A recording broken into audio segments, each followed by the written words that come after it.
Welcome to this episode of Blended, Blessed, and Always a Mess. I'm Aric. And I'm Angie. We are married with a ton of kids. We have 6 kids total. He has 3 and I have 3.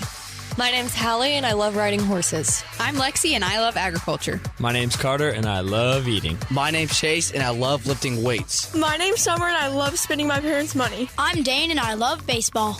Our show is about our blended, blessed, and always a mess life. And our hope is if you find yourself in the same situation we are in, that by sharing our story, all the fun and all the mess, the challenges we are experiencing, it will give you some inspirations, laughs, and community, knowing you are not alone in this mess. We appreciate you spending time with us. Let's dive in.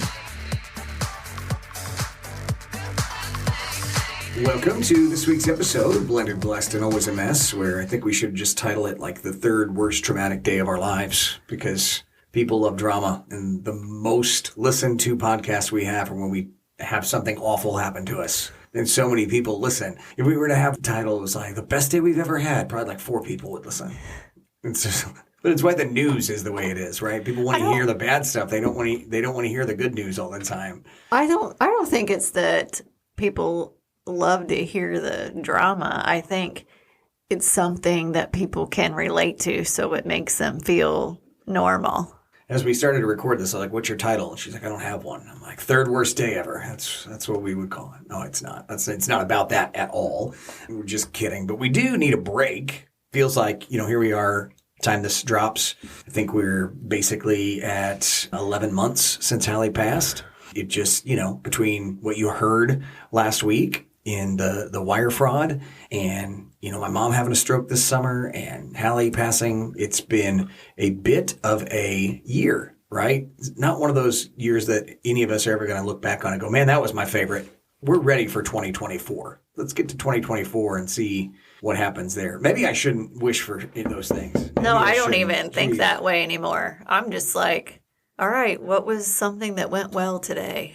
There you go. That's what's fair. the one thing I can be grateful for today? I feel like our listeners, like so many people, have been through so much, and life itself can be so heavy. We experiencing the heaviness from losing Hallie, but there's so much heartache out there. And I think as we're approaching a year and looking back at just how we have coped and how we have dealt with it in good ways and in bad ways, because, it's a FFT. It's a effing first time of going through this. And so you don't know what to do. You don't know how you are handling it, if you're handling it well or not. And so that's what I thought we could talk about is like, as we reflect on how we have grieved through this, like what are some things that we look back and go, oh God, that wasn't good. I could see where that was maybe not the healthiest way to deal with it. Or actually when we got to that point and we were dealing with it, that was a healthier way. So good, bad, and ugly, really. Kind of. Yeah, I'll share the ugly for me first is like I mentioned a bazillion times, like I'm an achiever. My brain's wired that way. And so I instantly go into like, okay, how are we going to get through this? Let's figure it out. Let's come up with a plan type of thing. And I think initially treated it like it was a project almost. Oh my gosh, I've never been through such enormous loss, and this pain runs so deep. How do I get through it? And what do those steps look like? What are the phases to get to like the end point? And when you're in it, it's like, okay, what are the different stages? Not realizing that there are no stages. I think so. Really? Like you feel everything from denial to anger to acceptance to all the things, but I could still feel that 10 years from now. So I think knowing you as the achiever that you are, right out of the gate, I was like, oh gosh, she's one to check boxes and you've said that on the podcast. Oh, I have. Give me the book. Give me all steps. Yeah. I'll go through the steps. I'll knock those out. What can I expect? How do I get through it? And everybody grieves so differently. So there's not a right or wrong way. I think there's a healthy and an unhealthy way based on your personality that you can at some point look back and reflect on. Because even like I've heard people say it takes 7 years. I've heard people say it takes 10 years to get to a point where you've done a lot of the healing. And I've also heard it gets worse after the first year because you have went through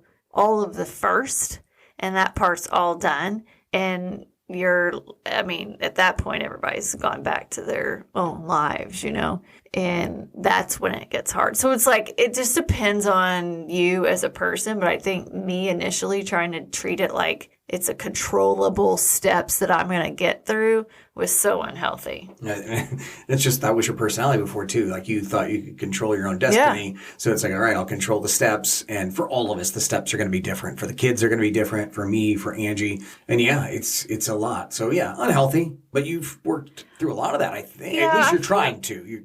I feel like what I have found for me that feels healthier is to like not think about it as stages of grief, and I just let the emotions happen and just be more okay with whatever versus like trying to control it.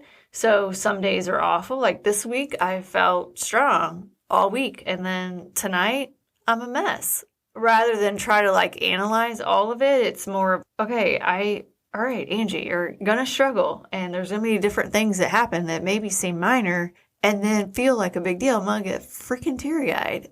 Instead of trying to say, okay, well, like, what stage am I in and when is this going to get better? It's just like, nope, tonight sucked. And so, all right, I'm just going to put my big girl pants on and tomorrow's a new day. And that part of it feels healthier because I'm allowing myself to feel it rather than be looking ahead of like, what's the next step? I think, yes, the living in the moment and not trying to get to a step is definitely a better place to be. So I'm glad that you're doing that. I think that's good. I think for me, I have completely been a little bit of the opposite where I'm not trying to identify any of the steps. I do think I've probably hung out in the anger phase more than you have. Been angry most of the last year, if we're being honest. When Hallie was alive, for the first time in my life was perfect. And I loved it. Most perfect my life has ever been. And I think, we have more women that listen than men. I'm not trying to offend you, but being in previous marriages and multiple relationships over the years, women, your emotions change daily a lot, right? So it's like I was used to a lot of weird emotions. Angie was like a unicorn. You came home, you knew what you were getting every single day. I said this to people, like I knew what I was getting every single day. It was like, I'm coming home because I know what I'm getting. It's going to be the same Angie 345 out of 356 days of the year. Wait, it's 365 in there. Well, whatever. You know what I'm trying to say. Yeah. All but about 10 days of the year, I'm coming home to the same woman. That was pretty great. I loved our kids' dynamic, the way they all interacted. Hallie was a lead. And so now, I don't know what I'm getting when I come home. Our kids don't act the same. And I don't love things the way I used to. So a lot of anger with that. Just being pissed off that this has been stolen. For me, it feels selfish, if I'm being honest. Like I get mad about what's been taken from our family, but I know that the reason I don't say this out loud is, and even right now, it's really probably the first time I've said it to anybody other than a counselor, is that I know it sounds selfish. Like I loved my life and that life's not here anymore. So just pissed off, frustrated about it. And in that process, I know I've stayed at work sometimes longer than I needed to, just so that I didn't have to come home to the sadness. And the bigger part for me is probably that I was drinking too many beers at night or eating food that I shouldn't be eating and putting on weight. I think back about it, and when my dad had a lot of struggles in life around 40 years old, he did that. And he gained a lot of weight because he didn't tone it back in. And so a lot of people do that, right? You go through a stressful situation, you're not happy. So you eat too much, you drink too much, or you're just stressed about what's going on. And God knows, as we've talked about, we've had plenty of stress on top of just going through the feelings and the emotion. I've really been trying for the last several weeks to cut back on all those things and get healthier just so that I can kind of feel some of the things that I don't want to and try to have some acceptance, right? That would be the key for me, is to accept this is the life now that we live. And As Angie said it before, I can try to find things every day to be grateful for, or I can just stay pissed off about what's going on. And so that's where we're at. But definitely think that there are times when you can still find joy. And I'm sure, we both feel this way. Sometimes you feel like I'm finding a little joy, and then you feel guilty that you found a little joy. So we're still working through that too. But that is where I've been a little bit over the last 11 months, is just probably not processing the steps as well as Angie has, because she's really let herself feel them and name them, I think, as she's gone through them. And I'm kind of not. Oh, that makes sense. I mean, I definitely have felt the anger part for you. I can sense that, and you can kind of see, it's always easier to see how the other person's handling it versus like how you yourself are handling it. But I have seen a healthier side of you. So good work on that. Thank you. I think another area that we both have done that is probably not the healthiest is that we stay so busy. Part of it's unavoidable because we have kids in every sport and work full-time jobs and have side hustles and all the things. I went to an event tonight for a charity here in town, popped in for like 30, 45 minutes, got in there, and a lady sees me. She's like, "Oh my gosh, I can't believe you made it. Did your wife get here?" She's like, "That's a dumb question." She's like, "It's a miracle for one of you to be able to make it to something like this." Like, she's at a soccer game. Yep. And I actually dropped Dane off at training, and I'm only here long enough that I can say hello and then get back to pick him up for training. And she's like, "Yep, no, that sounds about right." That's so funny, because at the soccer game tonight, a guy came up to me and was like, "Where's your husband at tonight?" No idea who this guy is. He said, "Where's your famous husband at?" I'm like, oh my God. Because Eric's been on the local radio station for how many? 25 years. 25 years. So, like, people know him. He doesn't know them. And then much less you interject me into the situation, who I'm not connected to anybody really around here. And so I have random people come up to me and like, "Oh gosh, I don't know who you are," but don't feel like, bad. "Oh, he's running kids. He's running kids." People come up to me all the time like, "I don't know who that is, but they sure know me." Yeah. We're both like hyperachievers, and we have, like, the positive of it is we have accomplished so much in the last year to really honor Hallie. I mean, her light has to be shining so bright and smiling down of all the things that we have done to honor her. But that's also a coping mechanism to kind of not feel or deal with the real stuff. So some of it's unavoidable, like I said, with the kids, but I also feel like that's a way to try to fill this huge hole, is just like stay busy, and then you don't have to like really deal with it. Only good part about that is, in that process for me, I have had the greatest year at work I've ever had. Right. Because your boss is probably like, "This is amazing." No, she's not. But she's been like, "You need to deal with your stuff." But because she can see that I've spent more time at work, because I could control that, right? Mm-hmm. In a year where we have lost all control at home, the one thing I could control was what I was doing at work and putting those pieces together, and it resulted in a great year. It was probably unhealthy because I needed something to feel normal. You wanted the grind. I wanted something to feel normal, and work felt normal, and it kept me busy. I prefer to be busy and not have all the feelings, as you said. Like you're doing a good job of sitting in it, and I don't do that as well. Yes. I mean, recently I feel like I have really tried to sit in it, because if you really dig deep, you can feel, if you pay attention to your feelings and your emotions, you can feel when your cup is completely depleted. And I struggled really bad for several weeks in a row, and I just couldn't ask for what I needed, which was time to like think, and time to process, and time to just go quiet. That's how I recharge. But on the same token, I didn't want to ask for it. I think that's so hard as a mom, because someone's going to be disappointed when you take time for yourself, because your kids need you. They want you. If you're working full time, there's that piece of it. And then your husband wants to spend time with you.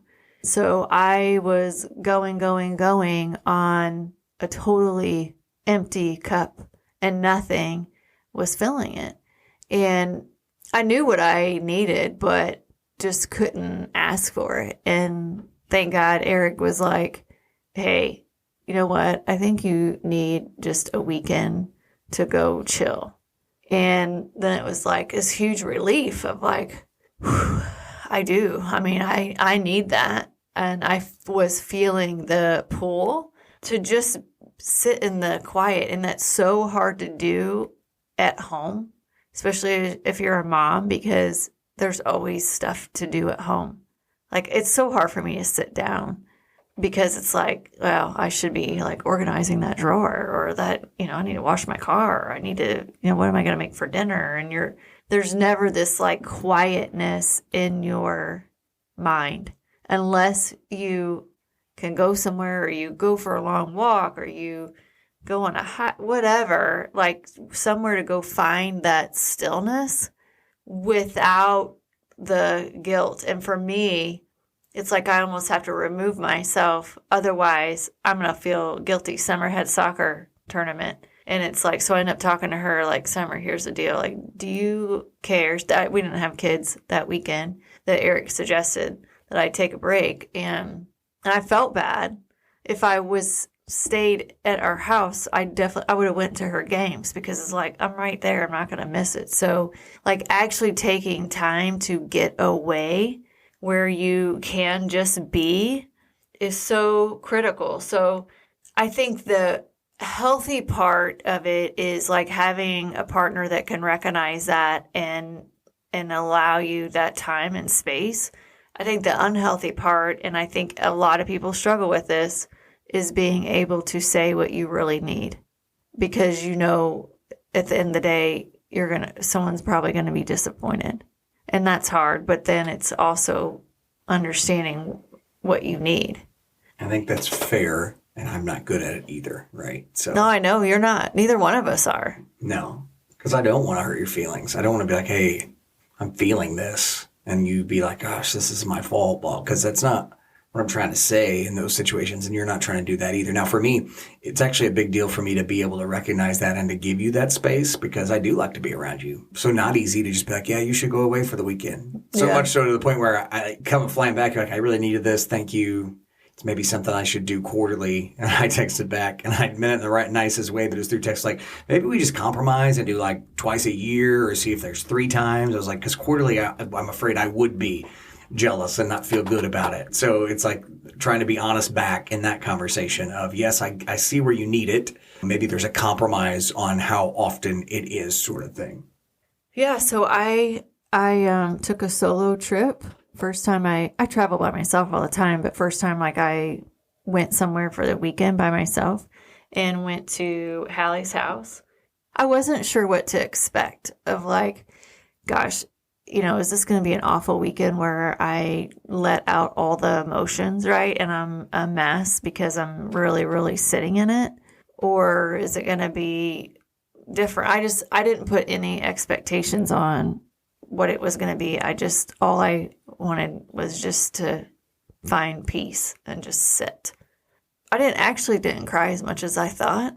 I really didn't. I don't know. Like, I thought it was going to be like this whole grief cleansing type of get it all out, but I just really did a lot of thinking and a lot of processing, and I also don't feel like we take enough time to do that. I think sometimes that's scary for people. It's scary to go to a restaurant and sit by yourself. Sometimes it's scary to be alone with yourself, but I would highly, highly, highly challenge you to take a moment, take a little bit of time and spend it with yourself. That's fair. When I was younger, I used to think when people would eat alone, I think it was either sad or weird. I love, if you're out of town, we don't have kids, to just go somewhere and be by myself and eat, and I enjoy it. I mean, I do. I used to not, but now I do. A cup of coffee by myself, breakfast at this point, it's like, oh, I kind of like that. It's good. Not a bad thing. It's getting rid of the noise. This life is so noisy. I mean, I went for a bike ride. I journaled. I talked to Hallie and God a lot. I did not listen to a podcast. I did not listen to music. I sat on the beach 2 different times and just sat there and just processed my life and everything that I was going through. That is healthy. Not taking the time, especially when your cup is so depleted or you're really going through a hard time and you don't sit in it with yourself and think and process, that is unhealthy. So like I said, I just encourage you to go sit with yourself. If you don't like spending time with you and God, then, I mean, you have to give it to yourself to go try it. Learn about you. Unpack why if you're afraid of that.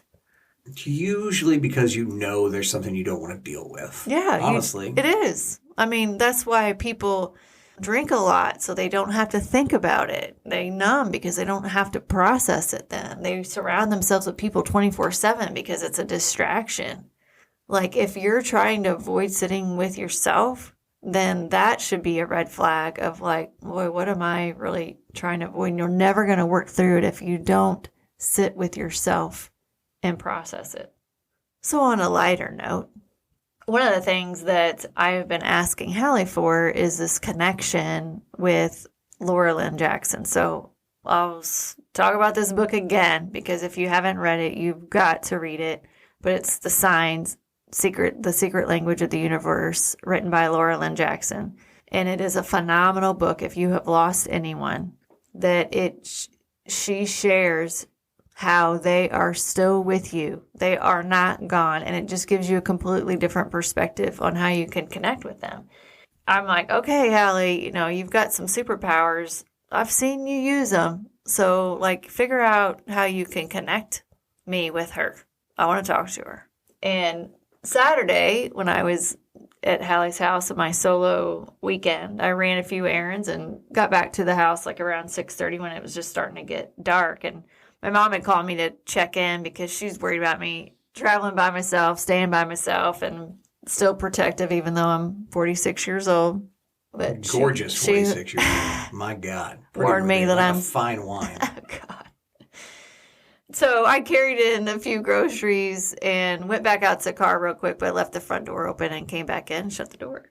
And I'm talking to my mom, and out of the corner of my eye, I see something flying around. I'm like, what in the hell? And then I looked, told my mom, oh my God, there is a bird in this house. There's this little bird flying around in this house.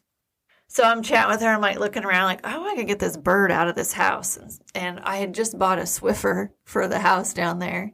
And I'm I don't have a broom or anything like that. So I go open up the front door and this bird is flying around everywhere.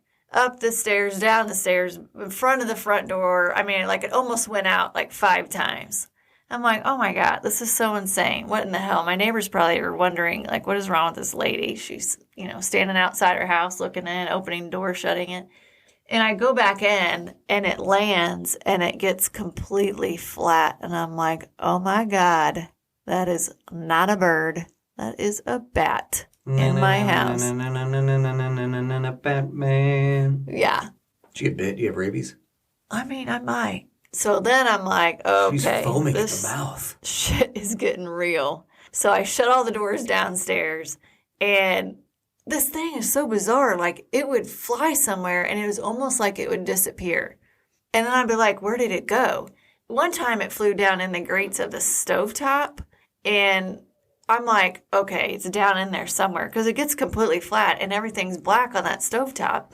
So I'm get this Swiffer thing and I'm banging on the stovetop. It never flies out. I'm okay, well, maybe, I swear it flew down in there. Maybe it didn't fly in there. Could have lit the burners, fried bat. Oh, I did think about that. And then all of a sudden it would fly out of there. I mean, it was everywhere. So then I thought it went upstairs. So this time I put a blanket over my head with the Swiffer. And I am going upstairs because I'm going to get this thing. And so I shut the bedroom doors upstairs. So I'm okay, it's trapped up there. Now I can breathe for a minute. And I actually several times thought about Christmas Vacation. I'm like, it's probably like, the damn thing's probably on my back. So I come back downstairs. I'm talking to Mom. I'm like, okay, I think I have it trapped. Or I might have been talking to you. Because I called Aric, too. I'm like, what am I supposed to do? And he's like, Like, I don't know. I've never had a bat in the house. Like, let me Google some things. I mean, I don't know.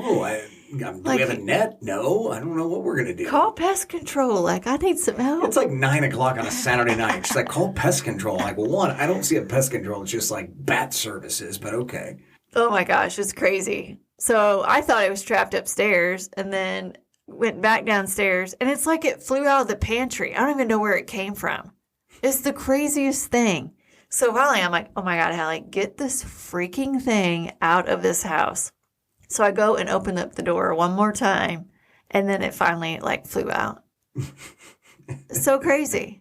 So crazy. So the next morning, again, sitting in the stillness, I'm like, have my coffee. I'm sitting on the back patio. I'm listening to the crossing. I'm just, like, sitting in the stillness, thinking about God, and they were using this analogy on the service about being a tree and you have to be so rooted to withstand the storms, and even through the seasons, the trees stay green. And anyway, it was just like really resonating with me.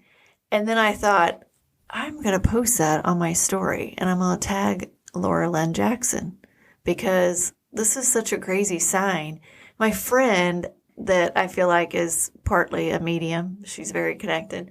I messaged her. I'm like, what do you think it means to have a bat in the house? Like, this whole thing is so weird. And she sent me an article about how it's like a spiritual sign of change and it's a good thing to have a bat in the house. Mm-hmm. I'm like, okay, there's more meaningful things behind this bat somehow. And now we have a pet bat. Right. No, I'm kidding. So I brought it home with me. No. So I ended up tagging her in the post, and she immediately like reshared it and said, when the signs are so obvious, like right in front of your face that they are with you. And so I was able to chat back and forth with her. And I'm like, God, there's the bat brought me to Laura Lynn Jackson. But I had another mom, because of Laura Lynn Jackson sharing that, messaging me and said, I have never come across someone else that had a bat in their house after they lost a loved one. She's like, I had the exact same thing happen to me, only it was in my house for a month when I had lost a 16-year-old son. And we were just chatting back and forth, and I'd sent her a picture of Hallie on a horse. She's like, oh my God, the sign that I have with my son is a horse. Oh my gosh. And then we were chatting a little bit further, and she's like, I think this was meant for you. The next day she sent me this that came on her story, and it was a girl on a horse with sunflowers. And I'm like, whoa, hang on a second. So I sent her a picture of the sunflower bouquet that, I mean, Aric pretty much makes sure that we constantly have sunflowers in the house. And I sent her a picture of the bouquet, and she's like, oh my gosh. And she sends me a picture of a sunflower bouquet on her table. She's like, this was for my son's birthday. He loves sunflowers too. Like, what is happening? When she sent the picture, she had like this amazing, like, big city skyline in her big picture windows. And I'm like, where do you live? India. Oh my gosh. Isn't that insane? That is crazy. Wow. Mind blowing. So it's like, and that's also what she says, like, the world is so connected. You just have to be open for those connections. And I feel like if you don't take time to really sit in it and be still and be able to process and think, you're going to miss out on so many connections that are right in front of you. Yeah, that's crazy. So that's where we've been, what we got going on, healthy, unhealthy. You've got things that you think are healthy or unhealthy, share those with us on the socials. We would love to do that. You can continue to order Feathers Matter. It is available at blendedblessedalwaysamess.com. You can also get it for Kindle or just order the hardback on Amazon. That is now also working. You just got the stickers that are really neat. And you can rent Hallie's house for your own piece if you'd like to, down on 30A in Santa Rosa Beach, Florida. We recommend you look at that. Where's the easiest place to find that? On social? We're gonna start linking it on our episodes. Okay. So it'll be on our episodes. They can go directly to the info page and find the link to Hallie's house. If you are traveling, I just want to share a few little life hacks that we've also discovered recently. Turo.com. Turo. Turo.com. Way better than renting a car. You get a nicer car, you get a cooler car, and it's every bit as at the same affordability or less, I think. It's like renting, it's like using Airbnb, but it's for cars. Yeah. So it's personal, people's personal cars. And we've used it twice. The best experience.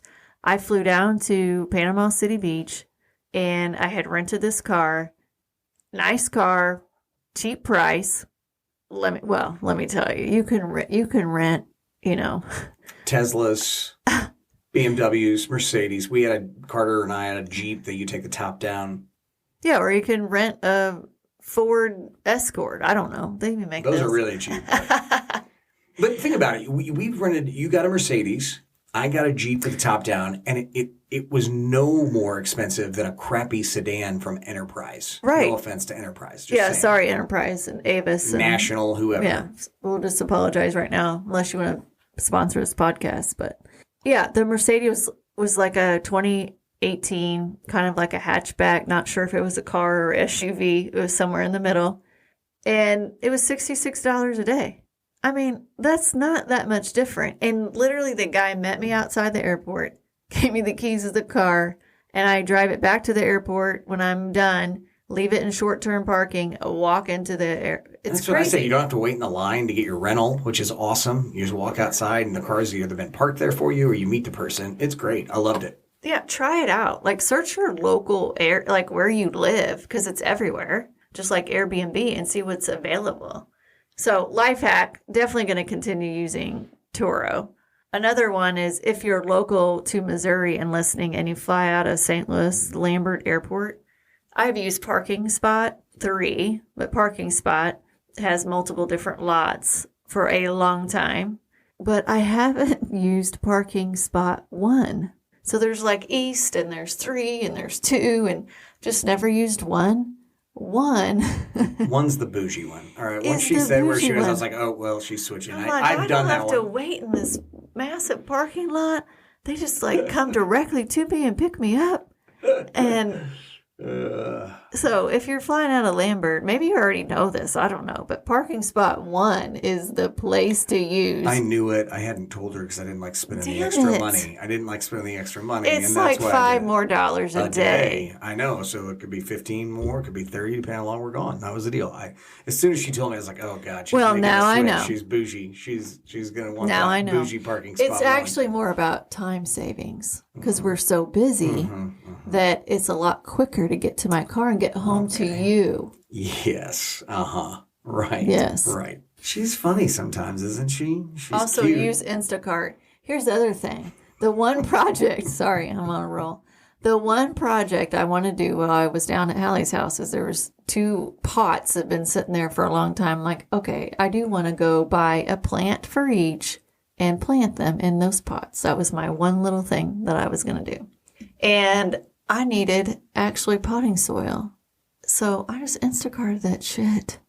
And so, Instacart I don't needs have to sponsor this I don't have to podcast take because we Instacart so much stuff. We once Instacarted a Yeti cooler to the beach. Yes.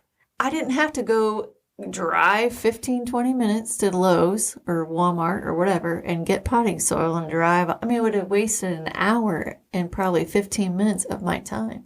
Instead, I ordered the potting soil. I could go do my thing, and then voila, it's on my porch. As my wife has said to me since the day we met in 2019, time management. Time management. Time management. Time savings. It's more time I could grieve and sit in the silence. She grieved and sat in the silence and Instacarted some potting soil. So there it is. That's all. That's all we have today. That's the title. Grieving and Instacarting potting soil. That's our life. It's our excitement. It's our big thrills. Well, we hope you have a wonderful week as the weather starts to turn across the country. You can be able to get your warm blankets out and sit down and cuddle up and listen to this podcast maybe. Maybe? I don't know. Have a wonderful week. We'll talk to you next week. God bless. Thank you for listening to Blended Blessed and Always a Mess. Follow us on Facebook, Instagram, and at blendedblessedalwaysamess.com. Reach out to us on any of our social channels. We would love to hear from you. Have a great week.